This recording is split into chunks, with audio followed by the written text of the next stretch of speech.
प्यारे विद्यार्थियों, आज हम कक्षा 4 पर्यावरण अध्ययन पाठ्य पुस्तक में हमने सीखा और समझा सेकंड यानी जो सेकंड आकलन है 8 के अध्याय के बाद में वो हल करेंगे पेज नंबर 59 से लेकर 64 तक।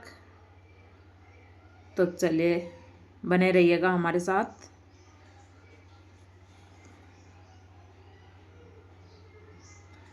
यहाँ पर सबसे पहले है मौखिक प्रश्न। शिक्षक द्वारा विद्यार्थियों से पूछे जाने और आवश्यकता अनुसार तय करके व्यक्तिगत या समूहवार चेकलिस्ट बनाकर आकलन किया जाना है।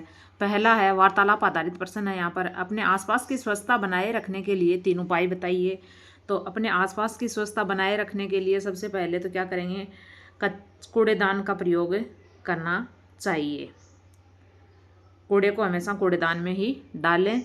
दूसरा है प्लास्टिक की थैलियों का उपयोग बंद कर दें और कपड़े के थैले का उपयोग करें। तीसरा है अपने घर के आसपास पानी जमा नहीं होने दें ताकि मच्छर नहीं पनपे। ये हैं 3। कूड़ेदान का प्रयोग, दूसरा पॉलीथीन का प्रयोग बंद, पॉलीथीन का उपयोग नहीं करें, और तीसरा पानी इकट्ठा ना होने दें।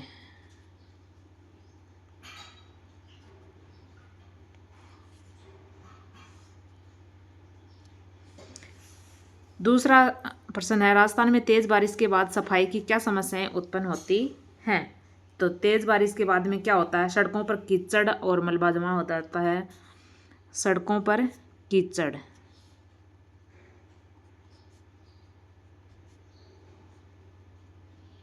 जमा हो जाता है।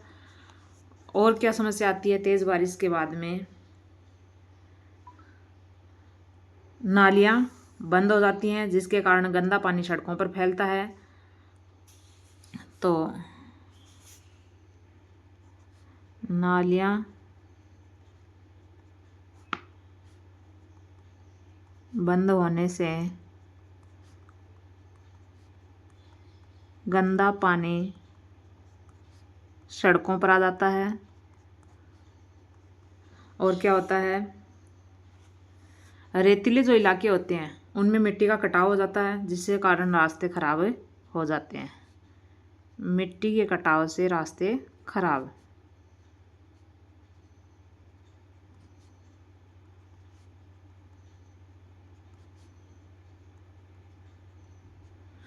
तीसरा प्रश्न है गंदगी और प्लास्टिक कचरे से स्वास्थ्य पर पड़ने वाले प्रभावों के बारे में चर्चा कीजिए। अब देखो, गंदगी और प्लास्टिक से जो कचरा होता है उसका स्वास्थ्य पर क्या प्रभाव पड़ता है। तो गंदगी से क्या होता है, हैजा, टाइफाइड जैसे क्या हो जाते हैं, मलेरिया जैसी बीमारियां फैलती है।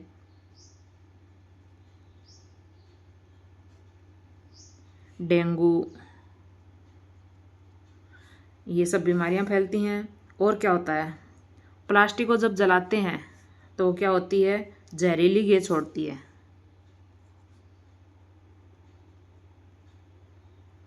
प्लास्टिक को जलाने पर जहरीली गैस निकलती है जो स्वास्थ्य के लिए हानिकारक होती है।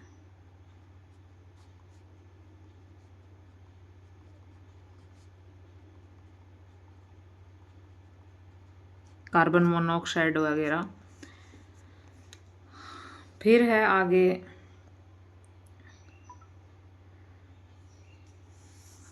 प्लास्टिक और क्या करता है, मिट्टी का उपजाऊपन खत्म करता है, यानी मिट्टी की उपजाऊ शक्ति खत्म करता है।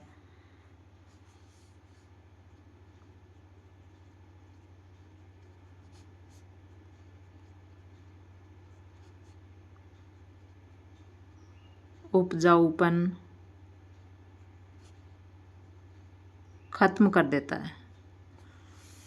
फिर है अपनी स्वयं की छाया को दिन के अलग अलग समय में देखने का अनुभव साझा कीजिए। देखो, सुबह छाया क्या होती है, लंबी होती है।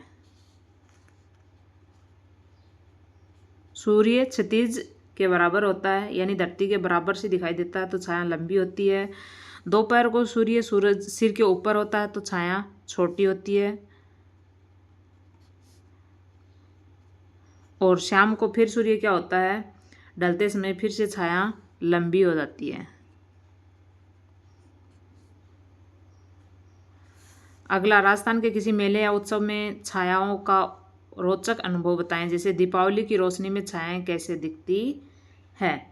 तो दीपावली की रोशनी में क्या होता है, जो रोशनी होती है कई दिशाओं से आती है, प्रकाश है। दीपावली में चारों ओर क्या होता है, प्रकाश ही प्रकाश होता है। तो दीपावली की जगमगाती रोशनी में एक साथ कई दिशाओं से प्रकाश आने के कारण कई धुंधली धुंधली छायाएं बनती हैं, जो बहुत ही जादुई और क्या लगती हैं, रोचक लगती हैं। तो दीपावली की जगमगाती रोशनी में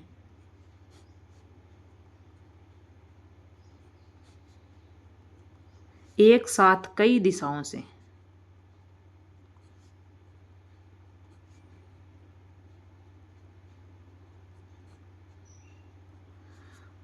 प्रकाश आने से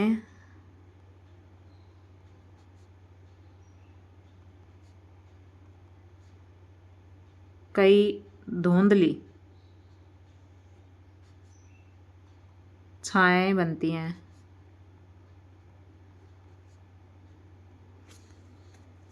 जो क्या लगती हैं,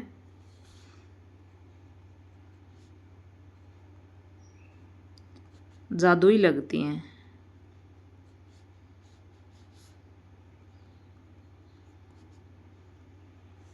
अगला है, अगर सूर्य नहीं होता तो हमारी छायाएं कैसी होती, इस पर अपने विचार लिखिए।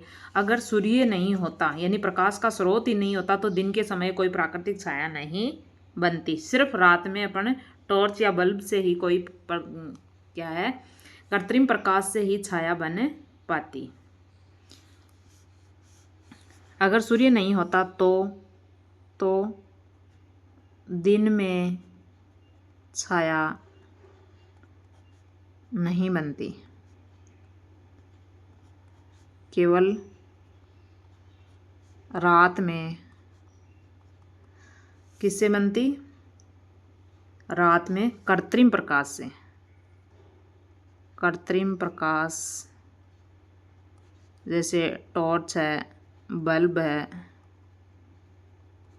कृत्रिम प्रकाश से ही छाया बनती। अगला है, रेगिस्तान में यात्रा करना कठिन क्यों होता है। तो रेगिस्तान में अत्यधिक गर्मी होती है, अत्यधिक गर्मी, पानी की कमी होती है, पानी की कमी, और क्या होता है, गर्म रेत या उड़ती हुई रेत,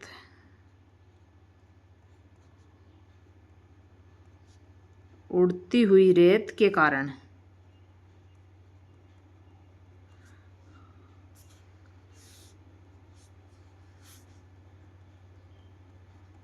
रेगिस्तान की यात्रा करना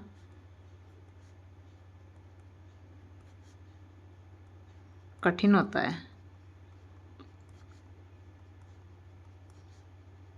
अगला है, ऊंट को रेगिस्तान का जहाज क्यों कहा जाता है। तो ऊंट के पैर क्या होते हैं, ऊंट के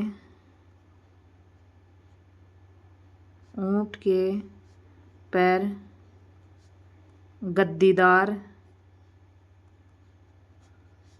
व चौड़े होने से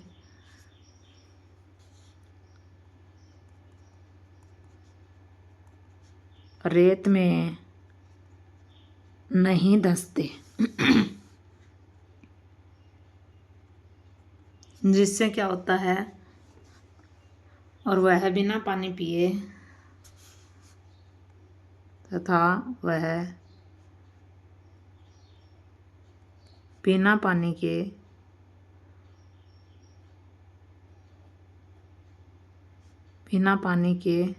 क्या हो जाता है, कई दिनों तक रह सकता है, कई दिनों तक।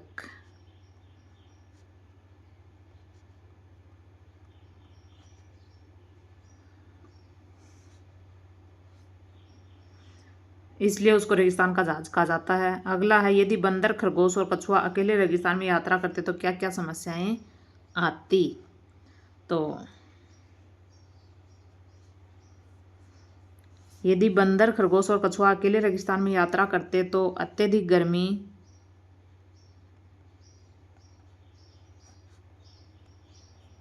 पानी की कमी और क्या होता, वह रेत में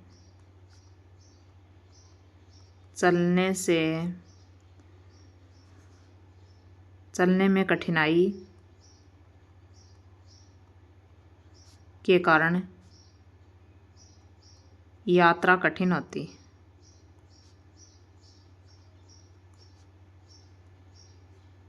अगला है, रामदेवरा की यात्रा क्यों महत्वपूर्ण मानी जाती है। क्योंकि ये क्या है कि रामदेवरा है वो एक पवित्र तीर्थ स्थल है, पवित्र स्थल है जो सांप्रदायिक सद्भाव और भक्ति का प्रतीक है। यह पवित्र तीर्थ या पवित्र स्थल, यह पवित्र स्थल सांप्रदायिक सद्भाव,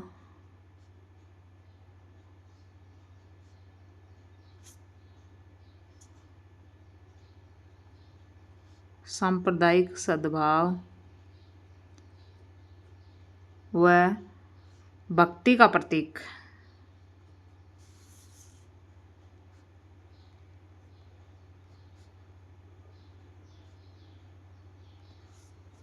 इसलिए रामदेवरा की यात्रा महत्वपूर्ण मानी जाती है। अगला, पदयात्रा के दौरान यात्रियों के लिए क्या विशेष प्रबंध किए जाते हैं। तो क्या होता है, जगह जगह पर भंडारे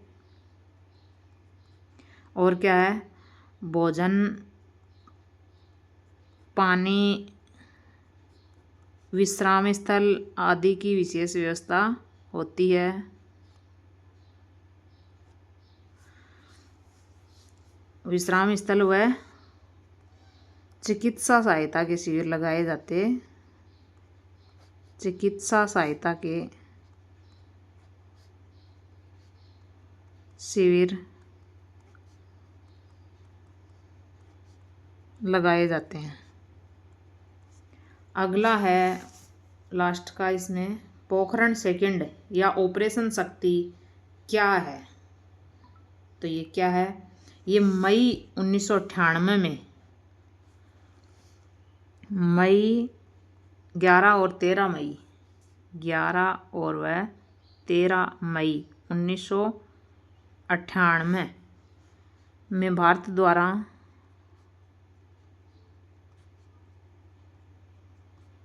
पोखरण में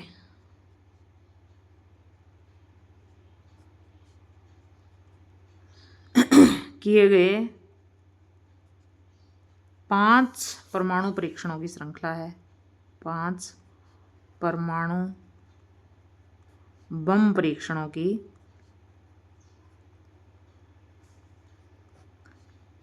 श्रृंखला है।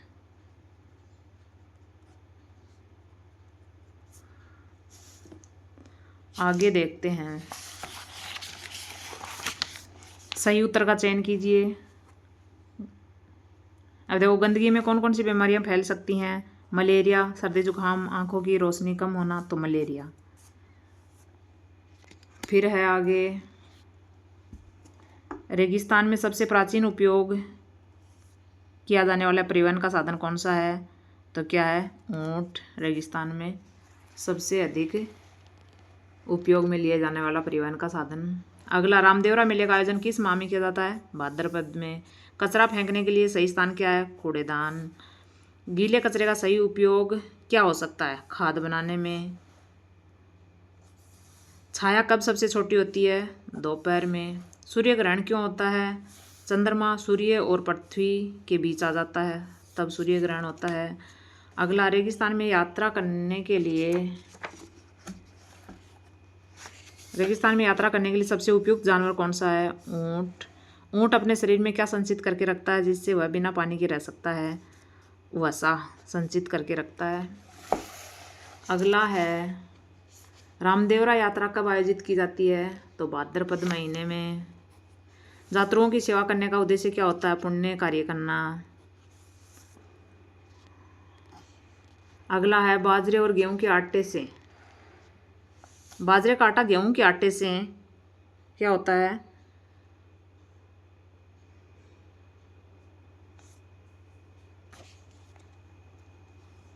स्वास्थ्यवर्धक और पौष्टिक होता है।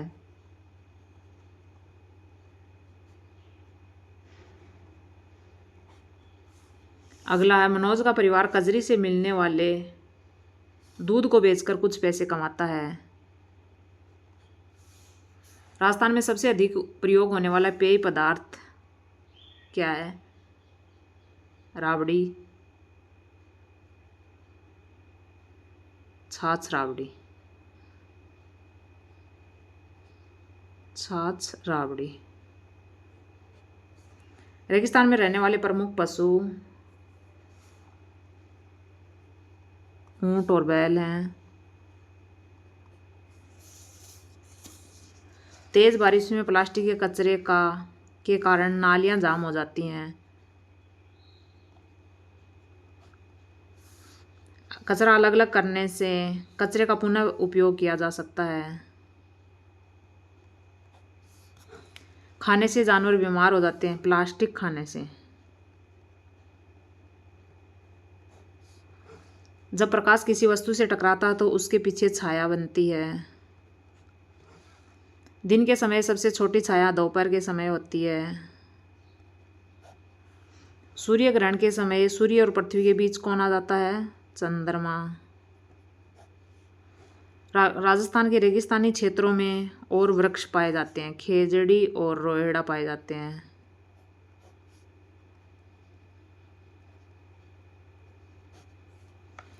ऊंट के पैर होने के कारण वह रेगिस्तान में आसानी से चल सकता है, गद्दीदार।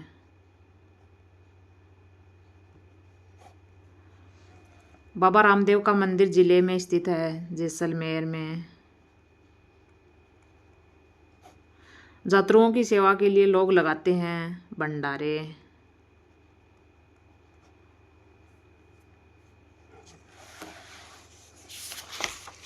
फिर है आगे मिलान कीजिए। बाजरा। बाजरा क्या है? मोटा अनाज। परागण कीट पतंगे से होता है। दुग्ध उत्पादन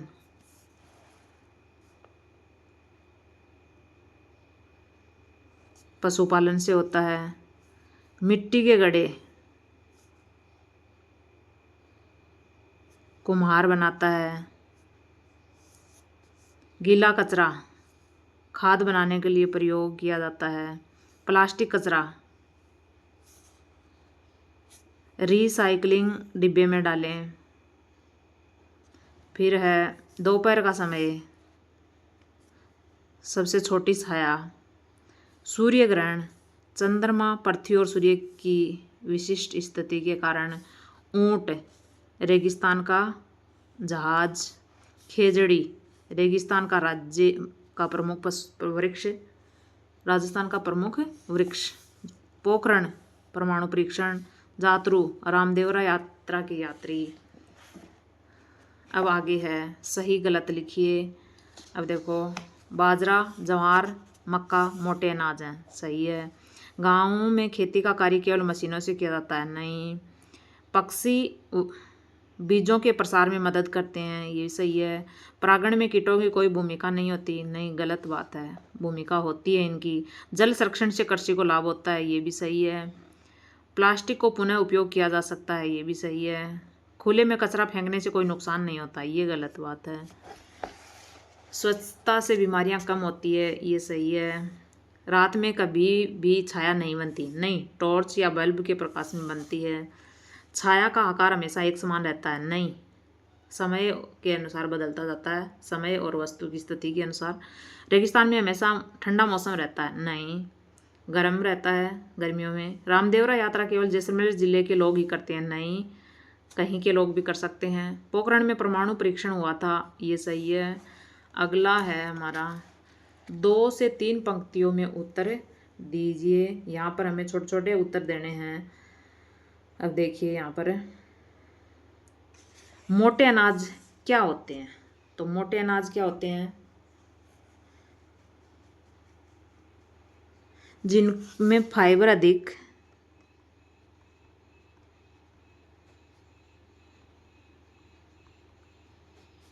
फाइबर अधिक होता है, और क्या होता है, कम पानी और कम उपजाऊ मिट्टी में भी उगाया जा सकता है। कम उपजाऊ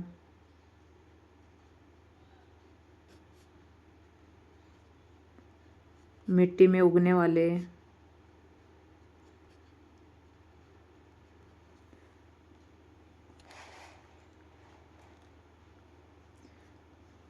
जैसे ज्वार, बाजरा, मक्का, रागी, और कौन से होते हैं,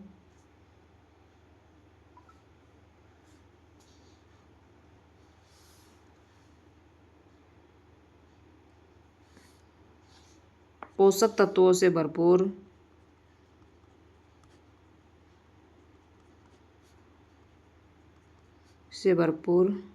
होते हैं। अगला है, राजस्थान में पानी की कमी से खेती पर क्या प्रभाव पड़ता है? तो क्या हो जाता है, फसलें सूख जाती हैं, और क्या होता है, पैदावार कम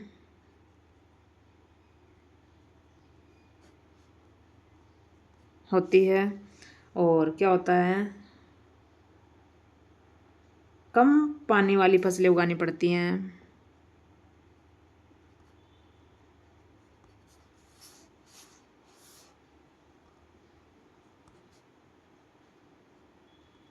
फसलें उगानी पड़ती हैं।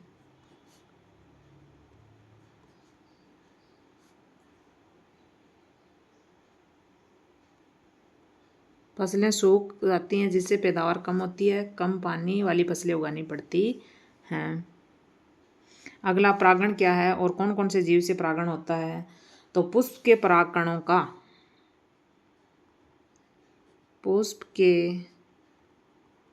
परागकणों का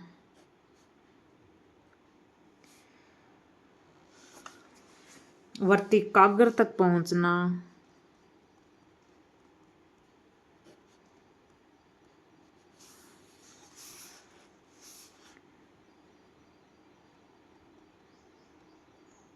परागण है। और कौन कौन से जीवों से होता है ये? तो ये होता है पक्षियों से, चमगादड़ और मधुमक्खियों, तितलियों से,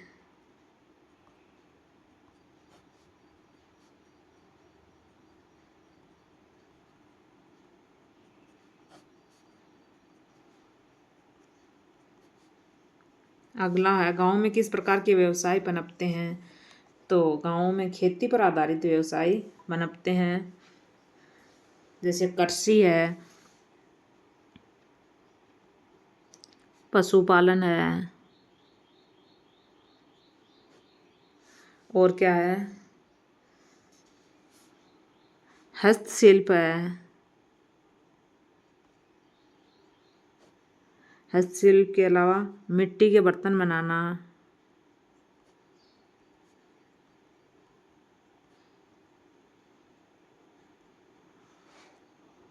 और छोटे कुटीर उद्योग, वह छोटे कुटीर उद्योग पनपते हैं। अगला प्रश्न है, पेड़ पौधे और जीव जंतु पर्यावरण के लिए क्यों महत्वपूर्ण हैं? तो पेड़ पौधे हमें ऑक्सीजन देते हैं और पर्यावरण को शुद्ध रखते हैं। पेड़ पौधे ऑक्सीजन देते हैं तथा पर्यावरण को शुद्ध रखते हैं।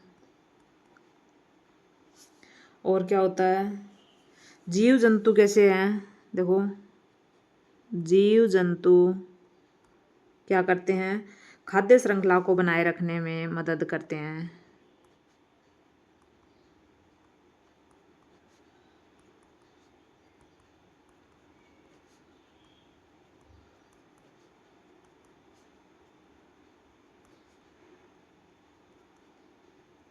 अगला है, आपके मोहल्ले में लोग कचरा कहाँ फेंकते हैं।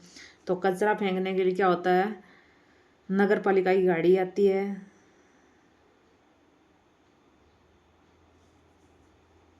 कचरा इधर उधर फेंकने से क्या समस्या उत्पन्न होती है, तो कचरा इधर उधर फेंकने से गंदगी फैलती है, गंदगी फैलती है। और क्या होता है, जिससे गंदगी फैलने से बीमारियां फैलती हैं।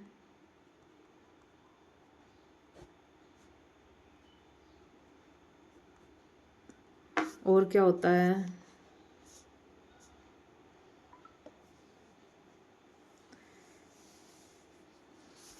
वायु, भूमि और जल प्रदूषित होता है।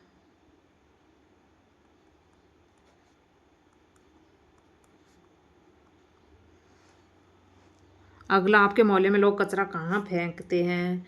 तो क्या होता है, हमारे मोहल्ले में कचरा फेंकने के लिए क्या होता है, कचरा वैन आती है। नगर पालिका की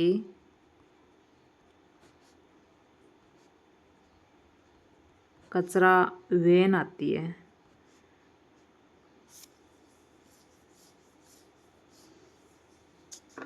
नगर पालिका कचरा वैन में फेंकते हैं, डालते हैं। अगला है, कचरे को अलग अलग करने के क्या लाभ हैं। तो कचरे को अलग अलग करने से सूखे कचरे का क्या हो जाता है, पुनर्चक्रण आसान हो जाता है।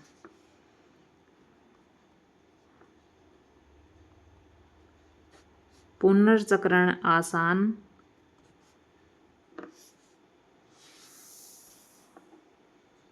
हो जाता है। गीले कचरे से खाद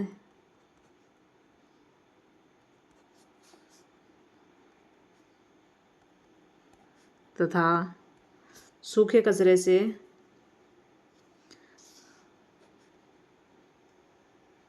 सूखे कचरे का पुनर्चक्रण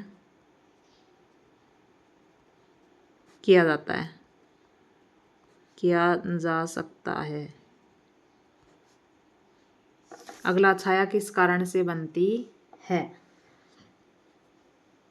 जब प्रकाश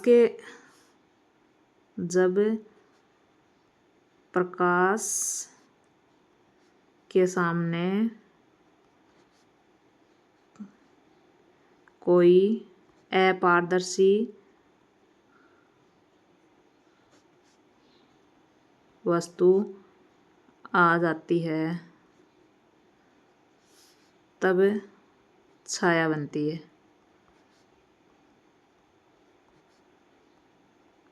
अगला है, दिन में छाया का आकार क्यों बदलता है। तो दोपहर को छोटी होती है छाया, सुबह शाम को बड़ी होती है। तो क्यों बदलता है, तो दिन में सूर्य की स्थिति बदलने के कारण, दिन में सूर्य की स्थिति बदलने के कारण छाया का आकार बदलता है।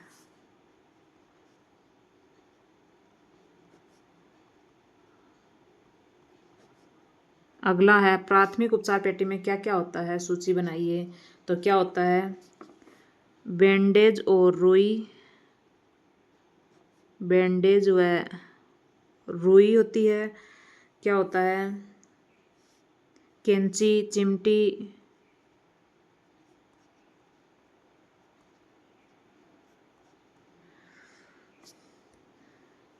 डिटोल, और क्या होता है? चिपकने वाली पट्टी,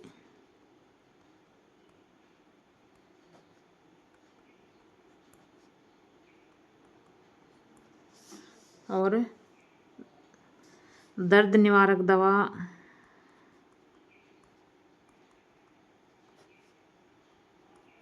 तथा मलहम आदि। आगे है, ऊंट रेगिस्तान में बिना पानी के कैसे रह सकता है? तो ऊंट अपने शरीर में पानी को संरक्षित करने की क्षमता रखता है। ऊंट एक बार में बहुत सारा पानी पी लेता है तथा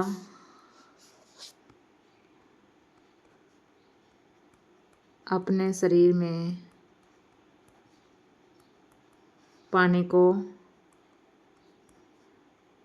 पानी संरक्षित कर सकता है।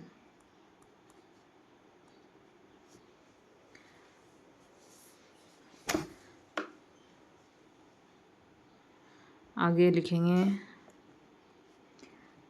अपने कुबड़ में वसा क्या करता है? वसा इकट्ठा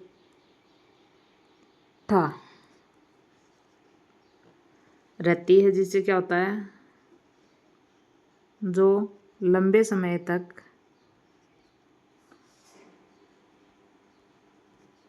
ऊर्जा देती है, इसलिए वह बहुत दिनों तक बिना पानी के रह सकता है। अगला, रेगिस्तान के तूफानों से बचने के लिए जीव जंतु क्या उपाय करते हैं? बिल बनाकर रहते हैं, बिलों में रहते हैं। और क्या करते हैं?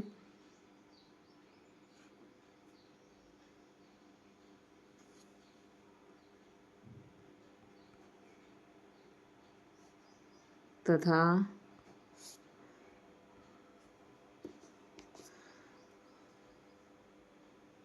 और क्या करते हैं? बिलों में रहते हैं तथा अपनी नाक और आंखों को बंद करने और ढकने की क्षमता होती है। नाक व आंखों को बंद या ढकने की क्षमता होती है,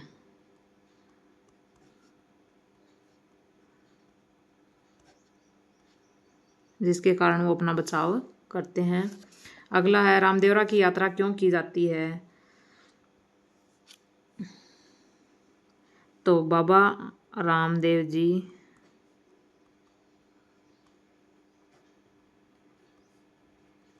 के प्रति भक्ति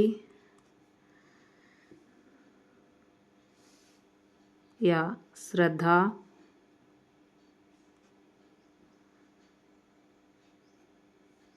प्रकट करने और रामदेव जी के दर्शन करने।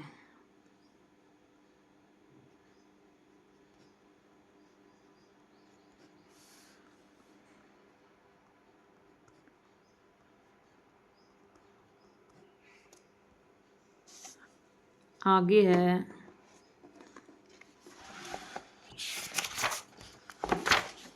यात्रियों की सेवा करने का क्या महत्व है? पुण्य प्राप्त करना, पुण्य प्राप्त करने के लिए। अगला है, पदयात्रा के दौरान किस प्रकार के दृश्य देखने को मिलते हैं? तो भंडारे और खाने पानी की व्यवस्था, वह विश्राम स्थल, चिकित्सा व्यवस्था,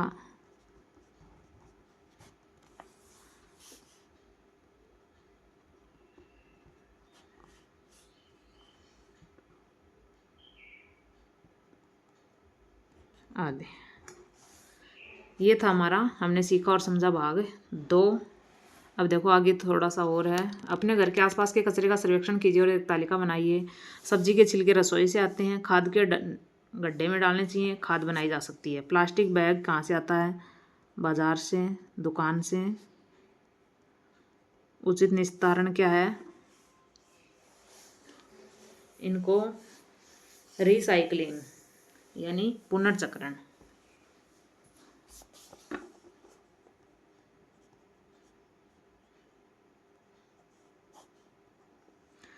इससे क्या होता है? दोबारा प्रयोग में, पुनः उपयोग।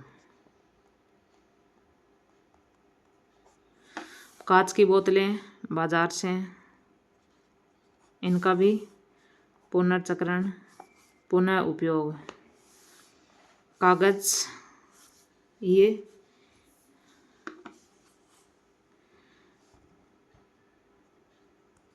विद्यालय से, इसका भी पुनर्चक्रण और पुनः उपयोग।